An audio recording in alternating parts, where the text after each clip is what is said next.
பெண்ணியத்துக்காக போராடுறவங்க இந்த கயல்விழி அப்படிங்கிற கேரக்டர்.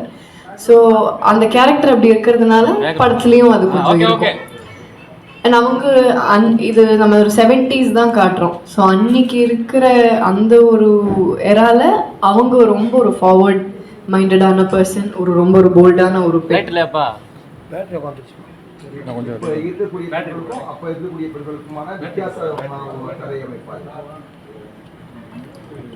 புரியல. இப்ப இருக்கிற பெண்களுக்கும் கலாச்சாரத்துக்கும் இல்ல அவர் கேட்டது வந்து இப்ப இருக்கிற பெண்களுக்கும் அப்ப இருக்கிற பெண்களுக்கும் வித்தியாசம் காட்டுற மாதிரி அப்படி கிடையாது. பெண்கள் மேல பொதுவா நிறைய விஷயங்கள் திணிக்கப்படுது. அது அன்னைக்கும் இருந்தது, இன்னைக்கும் இருக்கு, நடந்துட்டு இருக்கு. ஸோ நம்ம பார்க்கும்போது நம்ம வந்து அதான் நம்ம வந்து இது ஒரு பெரிய விஷயமா காட்டி நம்ம சொல்லலை. ஆனா சின்ன சின்ன சின்ன டயலாக்ல சின்ன சின்ன விஷயமா சொல்லிட்டு போவோம். அப்படி போகும்போது ஆமா இல்ல, இதெல்லாம் பெண்கள் மேல திணிக்கப்படுற விஷயங்கள் தானே அப்படின்னு நம்மளுக்கு தோணும்.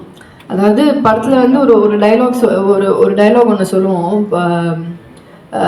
காலங்காலமா வந்தா கலாச்சாரம், திடீர்னு வந்தா திணிப்பா அப்படின்னு கேட்போம். ஸோ காலங்காலமா கலாச்சாரங்கிற பேர்ல நிறைய திணிக்கப்படுற சின்ன சின்ன விஷயங்கள் இருக்கு. ஸோ அந்த மாதிரி சில விஷயங்களை டச் பண்ணி போகிறது தான் இந்த படத்தில். அது எல்லாமே எதுவுமே சீரியஸாக இருக்காது, எல்லாமே ஒரு காமெடி வெர்ஷனில் தான் இருக்கும்.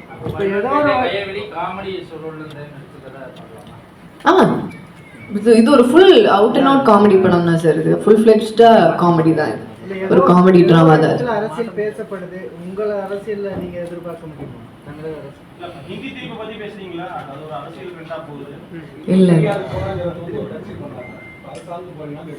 இல்ல நான் இந்த அரசியலுக்கும் வரல. விஜய் சார் வந்து அரசியல் கட்சி தொடங்கி இருக்கிறாரு, அவரு வந்து நீங்க நட்பா இருக்கிறீங்க, அதனால உங்க அந்த நட்பு அடிப்படையில அவரோட கட்சியில நீங்க பொறுப்புல அவருக்கு வாய்ப்பு இருக்கு? இல்லைங்க, இப்போதைக்கு அதெல்லாம் இல்லை. இப்போதைக்கு நம்மளுக்கு நடிப்பு தான். இப்போதைக்கு அதெல்லாம் இல்லை. ஃபியூச்சரில் வந்துட்டு அப்புறம் அன்னைக்கு இல்லைன்னு சொன்னீங்களே அப்படின்னு சொல்லிடக்கூடாது இல்லை, அதனால இப்போதைக்கு இல்லைன்னு சொன்னேன். அரசியல்ன்ற ஆசை இருக்கு, வரணுன்ற எண்ணமும் இருக்கு, ஆனா இப்ப இல்ல. இருக்கலாம், இல்லாமலும் இருக்கலாம். எப்பவுமே வந்து ஒரு ஹீரோ தான் முன்னிறுத்தி படம் பண்ணுவாங்க. இப்போ வந்து நீங்கள் ஒரு ஹீரோயினை வந்து முன்னிறுத்தி படம் பண்ணியிருக்கீங்க, என்ன பெண்ணியம் பற்றி சொல்லியிருக்கீங்க, இருந்தாலும் அது என்ன சிறப்பு இருந்தாலும் என்ன சார் ஸ்பெஷல் சார்? இதுதான் சார், இது வந்து நம்ம வந்து படத்தில் வந்து திணிப்பை பற்றி பேசுறதுக்கு ஒரு பெண்ணை இதில் ஒரு ஹீரோவாக காட்டுறது தான் ஒரு கிக்கே அப்படின்ட்டு டைரக்டர் சொன்னதுனால தான் இது வந்து ஒரு பொண்ணை இது ஒரு மெயினாக வச்சு இந்த படம் எடுத்திருக்கிறது. இது வந்து ஒரு மேல் ஆக்டர் பண்ணியிருந்தா இதை நம்ம கன்வே பண்ணியிருந்திருக்க முடியாது. இது ஒரு பொண்ணோட பாயிண்ட் ஆஃப் வியூலேருந்து போகிறதுனால தான் இந்த படமே ஒர்க் அவுட் ஆகுது. ஸோ இதில் வந்து ஸ்பெஷலான இதுன்னா இது வந்து நம்ம இன்னைக்கு வரைக்கும் இப்படி ஒரு படம் நம்ம பார்த்துருக்க மாட்டோம். ஏன்னா இந்த மெசேஜ் யாரும் டச் பண்ணல, திணிப்பு அப்படிங்கிற விஷயத்த நம்ம டச் பண்ணல.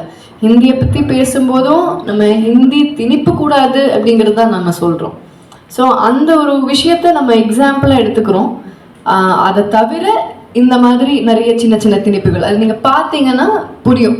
இப்போ ஒரு பொண்ணு கல்யாணம் பண்ணி கொடுக்கறதா இருக்கட்டும், இல்லை ஒரு பொண்ணு அந்த ட்ரெய்லரில் பார்த்துருப்பீங்க, என்ன பொண்ணுங்கன்னா இப்படி தான் இருக்கணும், பொண்ணுங்கன்னா அடக்கமாக இருக்கணும், பொண்ணுங்கன்னா இப்படி தான் ட்ரெஸ் பண்ணணும் அப்படிங்கிறது ஒன்று இருக்கு இல்லையா? அது என்ன பெண்களுக்கு தான் அப்படிங்கிற அந்த அதுக்குண்டான அதெல்லாம் அந்த பாயிண்ட்ஸ் எல்லாம் டச் பண்ணி போகிறோம் படத்தில். அப்புறம் வந்து சாந்தாரம் இந்த மாதிரியான ஒரு படங்களை கொடுத்த நிறுவனம் வந்து இப்போ ஒரு தமிழ் சினிமாவில் வந்து இந்த மாதிரி ஒரு படங்கள் என்ன சிறப்பு சார்? இப்போ கேஜிஎஃப், காந்தாரா எடுத்திருக்காங்க, ஹும்பாலே. ஸோ அவங்க வந்து அவங்களோட படம் தான் இது தமிழில். ஸோ அவங்க வந்து இப்படி ஒரு படத்தை படமாக எடுக்கணும்னாலே ஏதோ ஒன்று ஸ்பெஷலாக இருக்கும்ல. ஸோ அந்த ஸ்பெஷல் தான் சார். அதுதான் நான் ஆக்சுவலாக மெயினான பாயிண்ட்டே சொல்லிட்டேன். நான் கதைங்கிறதே திணிப்பை பற்றி தான். அதை ரொம்ப ஒரு காமெடியான ஒரு விஷுவலில் கொண்டு போகிறது தான் ஃபுல் கதையே.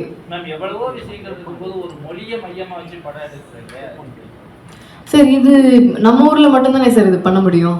இந்த தமிழ்நாட்டில் மட்டும்தானே சார் இந்த மாதிரி ஒரு படத்தை பற்றி பேச முடியும். நம்ம ஊரில் மட்டும்தானே இதை புரிஞ்சுப்பாங்க. அண்ட் அதனால தான் பேரும் ரகு தாத்தா அப்படிங்கிற பேர் நம்ம எல்லாருக்கும் தெரியும், ஏ காவ் மே கிசான். அந்த ஒரு இதுலேருந்து அதையும் ஹிந்தி சொல்லி கொடுக்கும்போது அப்படி சொன்ன ஒரு வார்த்தை ரகு தாத்தா அப்படிங்கிறது. ஸோ அது ஒரு அழகான டைட்டில். அண்ட் அவர் இப்படி ஒன்று யோசிச்சிருக்காரு.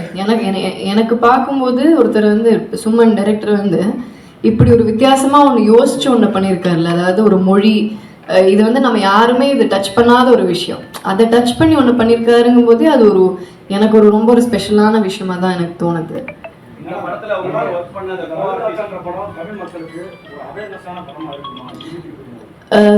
கண்டிப்பாக இருக்கும். ஏன்னா இப்போ அதான் நான் சொன்னேன் இல்லையா, படம் பார்த்து முடிக்கும்போது அதாவது எல்லாமே ஃபுல்லாகவே காமெடியாக தான் இருக்கும், ஆனால் முடிச்சுட்டு போகும்போது கண்டிப்பாக சிந்திக்க வைக்கும், கண்டிப்பாக நம்மளை யோசிக்க வைக்கும், பெண்களையும் யோசிக்க வைக்கும், ஆண்களையும் யோசிக்க வைக்கும்.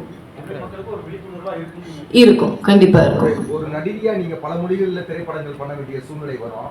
ஹிந்தி எதிர்ப்புங்க பொழுது அந்த பக்கம் போய் நீங்க திரைப்படம் பண்ணுகிற பொழுது அதுக்கான எதிர்ப்புகள் வலுக்காதா? இல்லை, அது வந்து இப்போ ஆக்சுவலாக வந்து நான் இந்த வருஷம் தான் ஹிந்தி டெபியூ பண்ணுறேன். டிசம்பரில் படம் ரிலீஸ் ஆகுது, பேபி ஜான் அப்படிங்கிற படம் பண்ணுறேன். ரட்லி தான் ப்ரொடியூஸ் பண்ணுறாரு. கரெக்டாக இந்த படம் பண்ணிட்டு இருக்கிற டைமில் தான் அந்த படமும் சைன் பண்ணுறேன் நான். கரெக்டாக ரகு தாத்தா பண்ணிட்டு இருக்கும்போது அந்த படத்தோட பேச்சே வந்தது. பட் எப்படி இருந்தாலும் சார், நம்ம ஒரு இப்போ இந்த படம் ட்ரெய்லர் ரிலீஸ் ஆன போது கூட அங்கே இருக்கிற சில மக்கள்லாம் வந்து கமெண்ட் பண்ணியிருந்தாங்க, நீங்கள் ஹிந்தி டெபியூ இப்போ பண்ணுறீங்க, ஆனால் ஹிந்தியை பற்றி பேசுகிறீங்க, தப்பாக பேசுகிறீங்கன்னு. நான் நம்ம ஹிந்தியை பற்றியே பேசல, நம்ம ஹிந்தி திணிப்பை பற்றி தான் பேசுகிறோம். அதனால் அந்த திணிப்புங்கிற வார்த்தைங்கிறது ரொம்ப முக்கியமான விஷயம். அது ஹிந்திங்கிறது இல்லை, மொழிங்கிறது இல்லை, எந்த விஷயத்தில் ஒரு திணிப்பாக இருந்தாலுமே அது ஒரு தப்பான ஒரு விஷயம் தான். ஸோ அதை வந்து ஒரு ஹிந்தி திணிப்பு நம்ம ஊரில் ரொம்ப கனெக்ட் பண்ணுற விஷயம், அதனால அது ஒரு எக்ஸாம்பிளாக எடுத்து வச்சு. பாதகம் செய்பவரை கண்டால் நாம் பயங்கொள்ளலாகாது பாப்பா, மோதி மிதித்து விடு பாப்பா, அவர் முகத்தில் உமிழ்ந்து விடு பாப்பா. அண்மை செய்திகளை உடனுக்குடன் தெரிந்து கொள்ள இணைந்திருங்கள் இயம்நாடு தொலைக்காட்சியுடன்.